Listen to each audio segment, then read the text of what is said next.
Lei número 6766, de 19 de dezembro de 1979. Dispõe sobre o parcelamento do solo urbano e dá outras providências. O presidente da República faço saber que o Congresso Nacional decreta e eu sanciono a seguinte lei. Artigo 1º. O parcelamento do solo para fins urbanos será regido por esta lei. Parágrafo único. Os estados, o Distrito Federal e os municípios poderão estabelecer normas complementares relativas ao parcelamento do solo municipal para adequar o previsto nessa lei às peculiaridades regionais e locais. Capítulo 1. Disposições preliminares. Artigo 2º. O parcelamento do solo urbano poderá ser feito mediante loteamento ou desmembramento, observadas as disposições desta lei e as das legislações estaduais e municipais pertinentes. Parágrafo 1º. Considera-se loteamento a subdivisão de gleba em lotes destinados à edificação, com a abertura de novas vias de circulação, de logradouros públicos ou prolongamento, modificação ou ampliação das vias existentes. Parágrafo 2º. Considera-se desmembramento a subdivisão de gleba em lotes destinados à edificação, com aproveitamento do sistema viário existente, desde que não implique na abertura de novas vias e logradouros públicos, nem no prolongamento, modificação ou ampliação dos já existentes. Parágrafo 3º vetado. Parágrafo 4º. Considera-se lote o terreno servido de infraestrutura básica cujas dimensões atendam aos índices urbanísticos definidos pelo plano diretor ou lei municipal para a zona em que se situe. Parágrafo 5º. A infraestrutura básica dos parcelamentos é constituída pelos equipamentos urbanos de escoamento das águas pluviais, iluminação pública, esgotamento sanitário, abastecimento de água potável, energia elétrica pública e domiciliar e vias de circulação. Parágrafo 6º. A infraestrutura básica dos parcelamentos situados nas zonas habitacionais declaradas por lei como de interesse social, as ZHIS, consistirá no mínimo de: inciso 1º, vias de circulação, inciso 2º, escoamento das águas pluviais, inciso 3º, rede para o abastecimento de água potável e, inciso 4º, soluções para o esgotamento sanitário e para a energia elétrica domiciliar. Parágrafo 7º. O lote poderá ser constituído sob a forma de imóvel autônomo ou de unidade imobiliária integrante de condomínio de lotes. Parágrafo 8º. Constitui loteamento de acesso controlado a modalidade de loteamento, definida nos termos do parágrafo 1º deste artigo, cujo controle de acesso será regulamentado por ato do Poder Público Municipal, sendo vedado o impedimento de acesso a pedestres ou a condutores de veículos não residentes devidamente identificados ou cadastrados. Artigo 2º-A. Considera-se empreendedor, para fins de parcelamento do solo urbano, o responsável pela implantação do parcelamento, o qual, além daqueles indicados em regulamento, poderá ser: a linha A, o proprietário do imóvel a ser parcelado; a linha B, o compromissário comprador, cessionário ou promitente cessionário ou o foreiro, desde que o proprietário expresse sua anuência em relação ao empreendimento e subrogue-se nas obrigações do compromissário comprador, cessionário ou promitente cessionário ou do foreiro, em caso de extinção do contrato. A linha C, o ente da administração pública direta ou indireta habilitado a promover a desapropriação com a finalidade de implantação de parcelamento habitacional ou de realização de regularização fundiária de interesse social, desde que tenha ocorrido a regular emissão na posse. A linha D, a pessoa física ou jurídica contratada pelo proprietário do imóvel a ser parcelado ou pelo poder público para executar o parcelamento ou a regularização fundiária em forma de parceria sob regime de obrigação solidária, devendo o contrato ser averbado na matrícula do imóvel no competente registro de imóveis. A linha E, a cooperativa habitacional ou associação de moradores, quando autorizada pelo titular do domínio, ou associação de proprietários ou compradores que assuma a responsabilidade pela implantação do parcelamento. Artigo 3º. Somente será admitido o parcelamento do solo para fins urbanos, em zonas urbanas, de expansão urbana ou de urbanização específica, assim definidas pelo plano diretor ou aprovadas por lei municipal. Parágrafo único. Não será permitido o parcelamento do solo. Inciso 1º. Em terrenos alagadiços e sujeitos a inundações, antes de tomadas as providências para assegurar o escoamento das águas. Inciso 2º. Em terrenos que tenham sido aterrados com material nocivo à saúde pública, sem que sejam previamente saneados. Inciso 3º. Em terrenos com declividade igual ou superior a 30%, salvo se atendidas exigências específicas das autoridades competentes. Inciso 4º. Em terrenos onde as condições geológicas não aconselham a edificação. Inciso 5º. Em áreas de preservação ecológica ou naquelas onde a poluição impeça condições sanitárias suportáveis até a sua correção.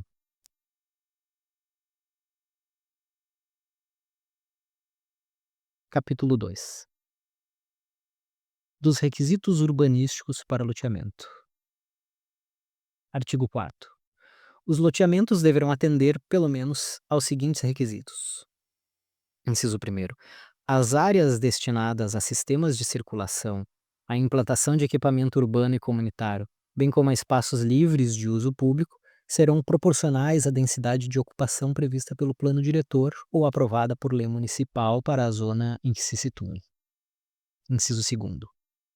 Os lotes terão área mínima de 125 metros quadrados e frente mínima de 5 metros, salvo quando o loteamento se destinar a urbanização específica ou edificação de conjuntos habitacionais de interesse social, previamente aprovados pelos órgãos públicos competentes. Inciso 3º. Ao longo das faixas de domínio público das rodovias, a reserva de faixa não edificável de, no mínimo, 15 metros de cada lado poderá ser reduzida por lei municipal ou distrital, que aprovar um instrumento do planejamento territorial até o limite mínimo de 5 metros de cada lado. Inciso 3º. A. Ao longo da faixa de domínio das ferrovias, será obrigatória a reserva de uma faixa não edificável de, no mínimo, 15 metros de cada lado. Inciso 3º. B. Ao longo das águas correntes e dormentes, as áreas de faixas não edificáveis deverão respeitar a lei municipal ou distrital que aprovar um instrumento de planejamento territorial e que definir e regulamentar a largura das faixas marginais de cursos d'água naturais, em área urbana consolidada, nos termos da Lei nº 12.651, de 25 de maio de 2012, com obrigatoriedade de reserva de uma faixa não edificável para cada trecho de margem, indicada em diagnóstico socioambiental elaborado pelo município. Inciso 4º. As vias de loteamento deverão articular-se com as vias adjacentes oficiais, existentes ou projetadas e harmonizar-se com a topografia local. Parágrafo 1º. A legislação municipal definirá, para cada zona em que se divida o território do município, os usos permitidos e os índices urbanísticos de parcelamento e ocupação do solo, que incluirão, obrigatoriamente, as áreas mínimas e máximas de lotes e os coeficientes máximos de aproveitamento. Parágrafo 2º. Consideram-se comunitários os equipamentos públicos de educação, cultura, saúde, lazer e similares. Parágrafo 3º. Se necessária a reserva de faixa não edificável vinculada a dutovias, será exigida no âmbito do respectivo licenciamento ambiental, observados critérios e parâmetros que garantam a segurança da população e a proteção do meio ambiente, conforme estabelecido nas normas técnicas pertinentes. Parágrafo 4º. No caso de lotes integrantes de condomínio de lotes, poderão ser instituídas limitações administrativas e direitos reais sobre coisa alheia em benefício do poder público, da população em geral e da proteção da paisagem urbana, tais como servidões de passagem, usufrutos e restrições à construção de muros. Parágrafo 5º. As edificações localizadas nas áreas contíguas às faixas de domínio público dos trechos de rodovia que atravessem perímetros urbanos ou áreas urbanizadas passíveis de serem incluídas em perímetro urbano, desde que construídas até a data de promulgação desse parágrafo, ficam dispensadas da observância da exigência prevista no inciso terceiro do caput deste artigo, salvo por ato devidamente fundamentado do poder público municipal ou distrital. Artigo 5º. O poder público competente poderá complementarmente exigir, em cada loteamento, a reserva de faixa não edificante, não edificandi, está em latim, não edificante, destinada a equipamentos urbanos. Parágrafo único. Consideram-se urbanos os equipamentos públicos de abastecimento de água, serviços de esgotos, energia elétrica, coletas de águas pluviais, rede telefônica e gás canalizado. Capítulo 3.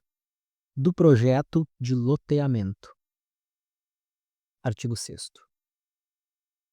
Antes da elaboração do projeto de loteamento, o interessado deverá solicitar à Prefeitura Municipal ou ao Distrito Federal, quando for o caso, que defina as diretrizes para o uso do solo, traçado dos lotes, do sistema viário, dos espaços livres e das áreas reservadas para equipamento urbano e comunitário, apresentando para este fim requerimento e planta do imóvel contendo pelo menos: inciso 1º, as divisas da gleba a ser loteada. Inciso 2º, as curvas de nível à distância adequada, quando exigidas por lei estadual ou municipal. Inciso 3º, a localização dos cursos d'água, bosques e construções existentes. Inciso 4º, a indicação dos arruamentos contíguos a todo o perímetro, a localização das vias de comunicação, das áreas livres, dos equipamentos urbanos e comunitários existentes no local ou em suas adjacências, com as respectivas distâncias da área a ser loteada.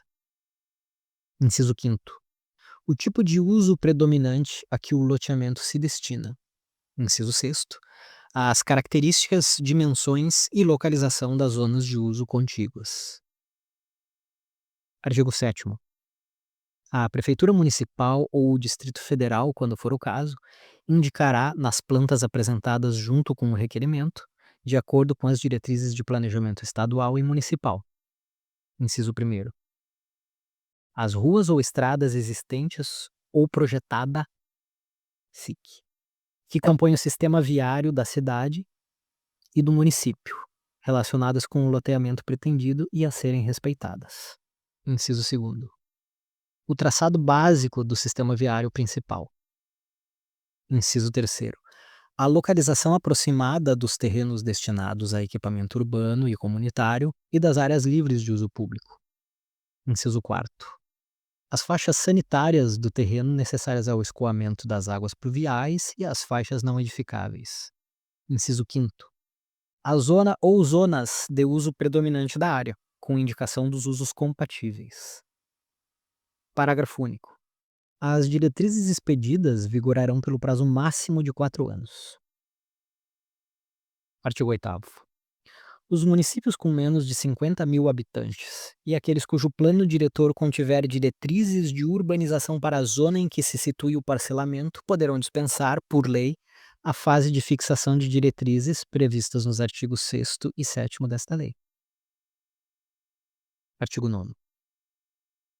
Orientado pelo traçado e diretrizes oficiais, quando houver, o projeto, contendo desenhos, memorial descritivo e cronograma de execução das obras com duração máxima de 4 anos, será apresentado à Prefeitura Municipal ou ao Distrito Federal, quando for o caso, acompanhado de certidão atualizada da matrícula da gleba, expedida pelo Cartório de Registro de Imóveis competente, de certidão negativa de tributos municipais e do competente instrumento de garantia, ressalvado o disposto no parágrafo 4º do artigo 18. Parágrafo 1º. Os desenhos conterão pelo menos: inciso 1º, a subdivisão das quadras em lotes, com as respectivas dimensões e numeração. Inciso 2º, o sistema de vias com a respectiva hierarquia. Inciso 3º, as dimensões lineares e angulares do projeto, com raios, cordas, arcos, pontos de tangência e ângulos centrais das vias. Inciso quarto, os perfis longitudinais e transversais de todas as vias de circulação e praças.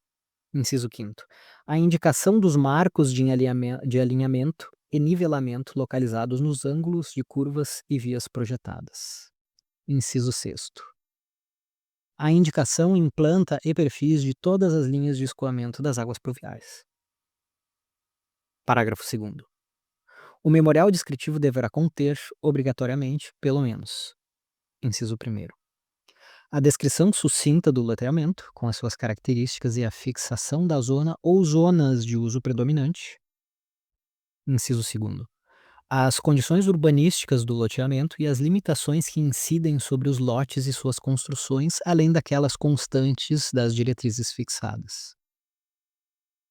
Inciso terceiro, a indicação das áreas públicas que passarão ao domínio do município no ato do registro do loteamento. Inciso quarto, a enumeração dos equipamentos urbanos, comunitários e dos serviços públicos ou de utilidade pública já existentes no loteamento e adjacências. Parágrafo terceiro, caso se constate a qualquer tempo que a certidão da matrícula apresentada como atual não tem mais correspondência com os registros e averbações cartorárias do tempo da sua apresentação, além das consequências penais cabíveis, serão consideradas insubsistentes tanto as diretrizes expedidas anteriormente quanto as aprovações consequentes.